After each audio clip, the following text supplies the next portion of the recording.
வணக்கம். மின்னல் டிவி செய்திகள். இன்றைய முதன்மை செய்திகள். காரைக்காலில் கனமழை காரணமாக நீரில் மூழ்கிய 2000 ஏக்கர் விளைநிலங்களை அமைச்சர் திருமுருகன் நேரில் ஆய்வு செய்து விவசாயிகளுக்கு ஆறுதல் தெரிவித்தார். புதுச்சேரியில் முதல் முறையாக ஏழை குடும்பத்தை சேர்ந்தவரின் மகளுக்கு தனது சட்டமன்ற உறுப்பினர் அலுவலகத்தில் மஞ்சள் நீராட்டு விழா நடத்த உதவிய தொகுதி எம்எல்ஏ பிரகாஷ்குமாரின் செயல் பல்வேறு தரப்பினரிடையே வரவேற்பை பெற்றுள்ளது. புதுச்சேரியில் பைக்கில் கணவருடன் சென்ற கர்ப்பிணி பெண்ணிடம் மர்ம நபர்கள் நகையை பறித்து செல்லும் வீடியோ என சமூக வலைதளங்களில் வைரலாகிய நிலையில் அது உண்மையில்லை, விபத்து என போலீசார் விளக்கம் அளித்துள்ளனர்.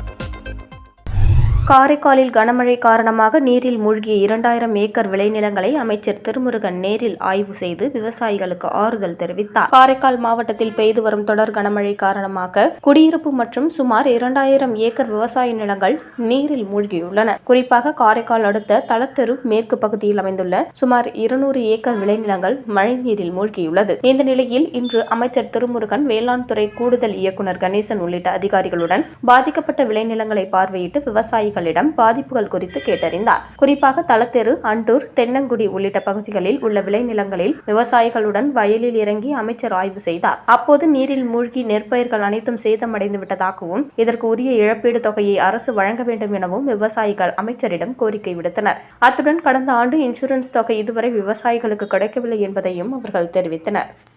இது மாதிரி எவ்வளோ ஏரியா சார் இருக்குங்க இந்த பகுதியில்? இந்த பகுதியில் மொத்தம் 292 ஏக்கர் சார். நம்ம தென்னங்குடி பகுதியில் கொஞ்சம் தண்ணி நிற்கிற இடம் பார்த்தீங்கன்னா கிட்டத்தட்ட ஒரு 45-60 ஏக்கர் இருக்குது சார். இந்த பகுதி மூலக்கால்வாங்க. இப்போ இது இந்த பக்கம் ஒரு பெரிய வாக்கியம் இருக்குது சார்.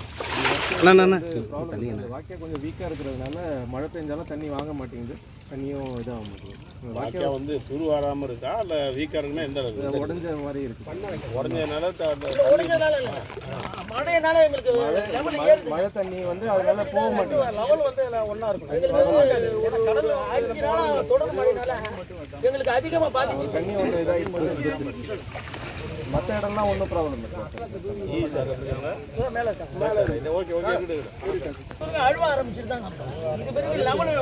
புதுச்சேரியில் முதல் முறையாக ஏழை குடும்பத்தை சேர்ந்தவரின் மகளுக்கு தனது சட்டமன்ற உறுப்பினர் அலுவலகத்தில் மஞ்சள் நீராட்டு விழா நடத்த உதவிய தொகுதி எம்எல்ஏ பிரகாஷ்குமாரின் செயல் பல்வேறு தரப்பினரிடையே வரவேற்பை பெற்றுள்ளது. புதுச்சேரி முத்தியால்பேட்டை தொகுதியை சேர்ந்தவர் ஏழை தொழிலாளி சபீர். இவர் அதே பகுதியில் சாலையோரம் பழக்கடை வைத்துள்ளார். இந்த நிலையில் அவரது மகளுக்கு மஞ்சள் நீராட்டு விழா நடத்த அந்த பகுதியில் உள்ள பல்வேறு திருமண நிலையங்களை அணுகிய போது அதிக விலை இருந்ததால் தொகுதி சட்டமன்ற உறுப்பினர் பிரகாஷ்குமாரை சந்தித்து சட்டமன்ற உறுப்பினர் அலுவலகத்தில் விழா நடத்த அனுமதிக்குமாறு கோரிக்கை விடுத்தார். இதனையடுத்து சட்டமன்ற உறுப்பினர் அலுவலகத்தில் விழா நடத்த பிரகாஷ்குமார் எம்எல்ஏ அனுமதி தந்ததுடன் அலுவலக ஊழியர்களை விழா முடியும் வரை உதவி செய்யுமாறும் அறிவுறுத்தினார். இதனால் சட்டமன்ற உறுப்பினர் அலுவலகத்தில் வாழை மரம், தோரணம் கட்டி விழா வெகு விமர்சையாக நடைபெற்றது. இதனை தொகுதி மக்கள் மற்றும் வாகன ஓட்டிகள் ஆச்சரியத்துடன் பார்த்து சென்றனர். சட்டமன்ற உறுப்பினர் பிரகாஷ்குமார் செயல் தொகுதி மக்கள் மற்றும் பல்வேறு தரப்பினரிடையே வரவேற்பை பெற்றுள்ளது.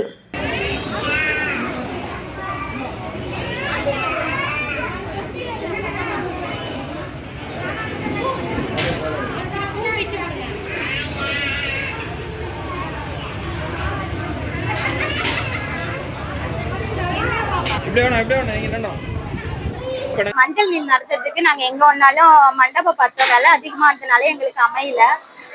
சார் கிட்ட கேட்ட எம்எல்ஏ ஆபீஸ்ல நடத்திக்கலாம்னு சொன்னாங்க. அவங்க கூட இருக்கிறவங்களும் நல்லா எங்களுக்கு ஒத்துழைச்சாங்க. இதே மாரி எல்லா எம்எல்ஏ ஆபீஸ்லும் ஃபங்க்ஷன் நடத்துற மாதிரி கேட்டுக்கிறோம். புதுச்சேரியில் பைக்கில் கணவருடன் சென்ற கர்ப்பிணி பெண்ணிடம் மர்ம நபர்கள் நகையை பறித்து செல்லும் வீடியோ என சமூக வலைதளங்களில் வைரலாகிய நிலையில் அது உண்மையில்லை, விபத்து என போலீசார் விளக்கம் அளித்துள்ளனர். புதுச்சேரி 45 அடி ரோட்டில் உள்ள காமராஜர் நகர் தொகுதி எம்எல்ஏ அலுவலகம் எதிரே இரவு நேரத்தில் கர்ப்பிணி பெண் ஒருவர் கணவருடன் பைக்கில் சென்று கொண்டிருந்தார். அவர்களை பின்தொடர்ந்து பைக்கில் வந்த 2 மர்ம நபர்கள் அப்பெண் கழுத்தில் அணிந்திருந்த செயினை அறுத்துக்கொண்டு வேகமாக தப்பி சென்றனர். அப்பொழுது கர்ப்பிணி பெண் கணவருடன் சாலையில் தடுமாறி விழும் வீடியோ என சமூக வலைதளங்களில் பரவியது. இந்த நிலையில் இந்த வீடியோ தொடர்பாக பெரிய கடை போலீசார் விசாரித்த நிலையில் அங்கு செயின் பறிப்பு நடைபெறவில்லை என்றும் அது ஒரு விபத்து என விளக்கம் அளித்துள்ளனர்.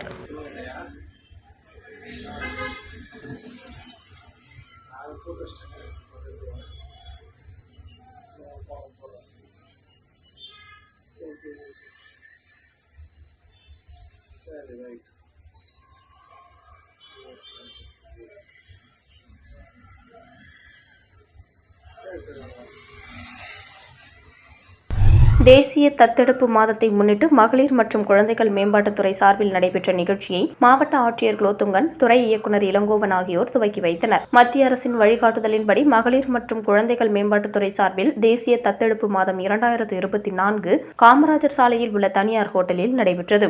ஆதிதிராவிடர் நலத்துறை மற்றும் மகளிர் மற்றும் குழந்தைகள் மேம்பாட்டுத்துறை பொறுப்பு இயக்குநர் இளங்கோவன் தலைமையில் நடைபெற்ற விழாவில் சிறப்பு விருந்தினராக மாவட்ட ஆட்சியர் குலோத்துங்கன் கலந்து கொண்டு விழாவை துவக்கி வைத்து சிறப்புரையாற்றினார். வளர்ப்பு, பராமரிப்பு மற்றும் வளர்ப்பு தத்தெடுத்தல் மூலம் வயதான குழந்தைகளுக்கு மறுவாழ்வு அளித்தல் என்பதை முக்கிய நோக்கமாக கொண்டு இந்த நிகழ்ச்சி நடைபெற்றது. இந்த நிகழ்ச்சியில் மத்திய தத்துவள ஆதார மையம் துணை இயக்குநரின் ரிச்சா, மாவட்ட குழந்தைகள் பாதுகாப்பு அதிகாரி ஜெயபிரியா தத்தெடுப்பு பற்றிய முக்கிய குறிப்புகளை வழங்கினர். இதில் குழந்தைகளை தத்தெடுக்க போகும் பெற்றோர்களும், தத்தெடுத்த பெற்றோர்களும் மற்றும் தத்தெடுக்கப்பட்ட குழந்தைகளும் பங்கு பெற்று நடைமுறை குறித்த அனுபவங்களை பகிர்ந்தனர். இந்த நிகழ்ச்சிக்கான ஏற்பாடுகளை மகளிர் மற்றும் குழந்தைகள் மேம்பாட்டுத்துறை அதிகாரிகள் மற்றும் ஊழியர்கள் செய்திருந்தனர். மாவட்ட ஆட்சியர் திரு குலோத்துங்கன் IAS அவர்கள், திருமதி ரிச்சா ஓஜா துணை மாவட்ட குழந்தைகள் பாதுகாப்பு அதிகாரி திருமதி ஜெயபிரியா அவர்கள், மகளிர் மற்றும் மாவட்ட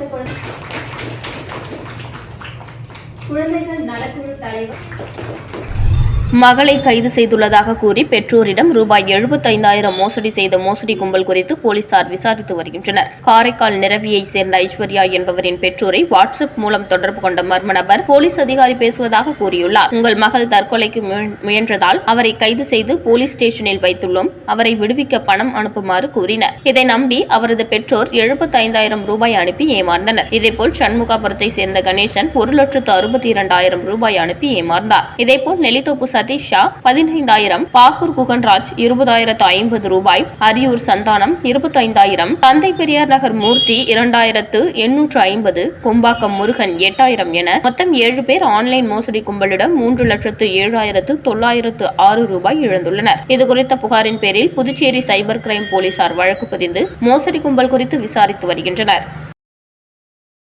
புதுச்சேரி மதகடிப்பட்டு கடைவீதி அருகே மோட்டார் சைக்கிளை திருடி சென்ற நபரை திருபுவனை போலீசார் கைது செய்தனர். சென்னையை சேர்ந்த வெங்கடேசன் என்பவர் கடந்த ஜூலை மாதம் மதகடிப்பட்டு கடைவீதி அருகே நிறுத்தி வைக்கப்பட்ட தனது மோட்டார் சைக்கிளை காணவில்லை என திருபுவனை காவல் நிலையத்தில் புகார் அளித்திருந்தார். அதன் பேரில் திருபுவனை போலீசார் வழக்கு பதிவு செய்து விசாரணை மேற்கொண்டு வந்தனர். இந்த நிலையில் திருபுவனை போலீசார் நேற்று கொத்தபுரிநத்தம் சாலையில் வாகன சோதனையில் ஈடுபட்டிருந்த போது வேகமாக வந்த நபரை பிடித்து விசாரணை மேற்கொண்டனர். அப்போது அவர் முன்னுக்கு பின் முரணாக பதில் அளித்ததால் சந்தேகமடைந்த போலீசார் அவரை காவல் நிலையம் அழைத்து சென்று விசாரணை மேற்கொண்டார். விசாரணையில் சிவராந்தகம் கிராமத்தை சேர்ந்த தேவன் என்பதும் கடந்த ஜூலை மாதம் காணாமல் போன வெங்கடேசனின் மோட்டார் சைக்கிளை திருடியதும் தெரியவந்தது. இதனையடுத்து வழக்கு பதிந்த போலீசார் தேவனை நீதிமன்றத்தில் ஆஜர்படுத்தி காலாப்பட்டு மத்திய சிறையில் அடைத்தனர்.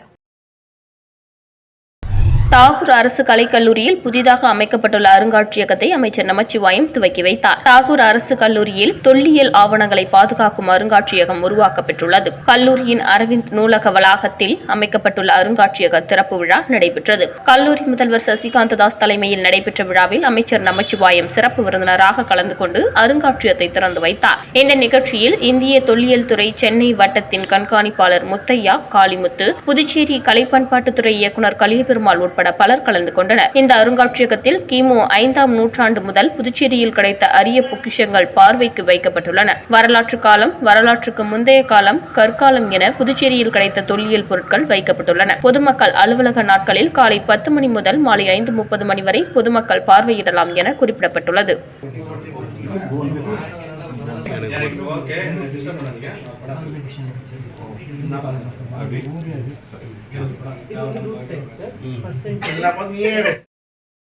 The newsletter is Kuya.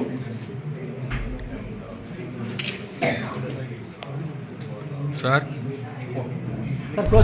Muthialpet சோலை நகர் கடலரிப்பை பார்வையிட்ட திமுக முன்னாள் எம்எல்ஏ நந்தா சரவணன் மீனவர்களின் கோரிக்கையான தூண்டில் வளைவு அமைப்பது குறித்து எதிர்க்கட்சித் தலைவர் சிவாவிடம் வலியுறுத்தி உரிய நடவடிக்கை எடுக்கப்படும் என மீனவர்களுக்கு வாக்குறுதி அளித்துள்ளார். புதுச்சேரியில் கடந்த 2 நாட்களாக மிதமான மழை பெய்து வந்தது. மேலும் தொடர்ந்து கடல் சீற்றமுடன் காணப்பட்டு வருவதால் சோலை நகர் மீனவர்கள் தங்கள் படகுகளையும் மீன்பிடி உபகரணங்களையும் பாதுகாப்பாக வைக்க இடமில்லாமல் தவித்து வந்தனர். இந்த நிலையில் முத்தியால்பேட்டை சோலை நகர் பகுதியை சேர்ந்த 50க்கும் மேற்பட்ட மீனவர்கள் திமுக முன்னாள் சட்டமன்ற உறுப்பினர் நந்தா சரவணனை சந்தித்து மீன்பிடி படகுகள் மற்றும் மீன்பிடி சாதனங்களை வைப்பதற்கு இடம் தயார் செய்து கொடுக்குமாறும், மேலும் கடல் அரிப்பு ஏற்படுவதால் படகுகள் சேதம் அடைகிறது, எனவே தூண்டில் வளைவு அமைக்க வேண்டும் என கோரிக்கை விடுத்தனர். இதனையடுத்து சோழிநகர் சென்ற முன்னாள் சட்டமன்ற உறுப்பினர் நந்தா சரவணன் 50க்கும் மேற்பட்ட மீனவர்களுடன் கடற்கரையை பார்வையிட்டார். அப்பொழுது மீனவர்களின் தூண்டில் முள் வளைவு அமைக்க வேண்டும் என்ற கோரிக்கையை எதிர்க்கட்சித் தலைவர் சிவாவிடம் தெரிவித்து பிரச்சினைக்கு தீர்வு காண வலியுறுத்தி இந்த கோரிக்கை மீது உரிய நடவடிக்கை எடுக்கப்படும் என்று மீனவர்களுக்கு உறுதியளித்தார்.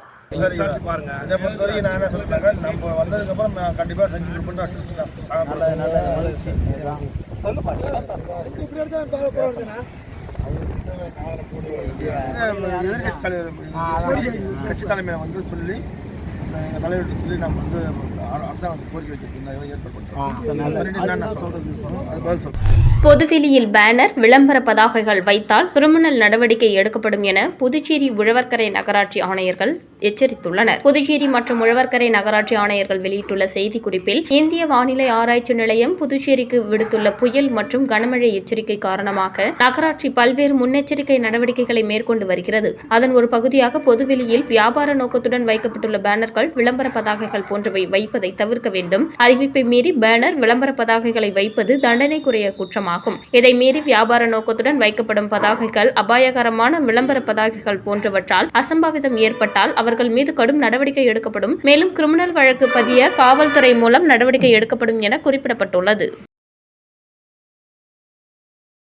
ஊசுடு சட்டமன்ற தொகுதிக்கு உட்பட்ட கூடப்பாக்கம் பகுதியில் அமைந்துள்ள புதிய குடிநீர் சுத்திகரிப்பு நிலையத்தை அமைச்சர் சரவணகுமார் திறந்து வைத்து பொதுமக்களின் பயன்பாட்டிற்கு அர்ப்பணித்தார். ஊசுடு சட்டமன்ற தொகுதிக்குட்பட்ட கூடப்பாக்கம் தாமரைக்குளம் பகுதியில் குடிநீர் நீர்த்தேக்க தொட்டி வளாகத்தில் பொதுப்பணித்துறையின் சார்பில் குடிநீர் சுத்திகரிப்பு நிலையம் அமைக்கப்பட்டது. ரூபாய் 10.62 லட்சத்தில் அமைக்கப்பட்ட புதிய சுத்திகரிப்பு நிலையத்தை ஆதிதிராவிட நலத்துறை அமைச்சர் சாய் சரவணகுமார் தலைமை தாங்கி திறந்து வைத்தார். இந்த குடிநீர் சுத்திகரிப்பு நிலையம் மூலம் கூடப்பாக்கம், கோனேரிக்குப்பம், அகரம், வாய்க்கால் மற்றும் அதனை சுற்றியுள்ள பகுதிகளில் பொதுமக்கள் பயனடைய உள்ளனர். ரூபாய் 7 செலுத்தி கேனில் 20 லிட்டர் குடிநீரை பெற்றுக் கொள்ளலாம். இந்த சுத்திகரிப்பு நிலையம் தினசரி 8000 லிட்டர் குடிநீரை சுத்திகரித்து பொதுமக்களுக்கு வழங்கும். குடிநீர் சுத்திகரிப்பு நிலையம் திறப்பு விழாவை முன்னிட்டு அமைச்சர் சாய் சரவணகுமார் 100 பேருக்கு இலவச தண்ணீர் கேனை வழங்கினார். இந்நிகழ்ச்சியில் பொதுப்பணித்துறை அதிகாரிகள், தொகுதி பாஜக நிர்வாகிகள் உட்பட பலர் கலந்து கொண்டனர்.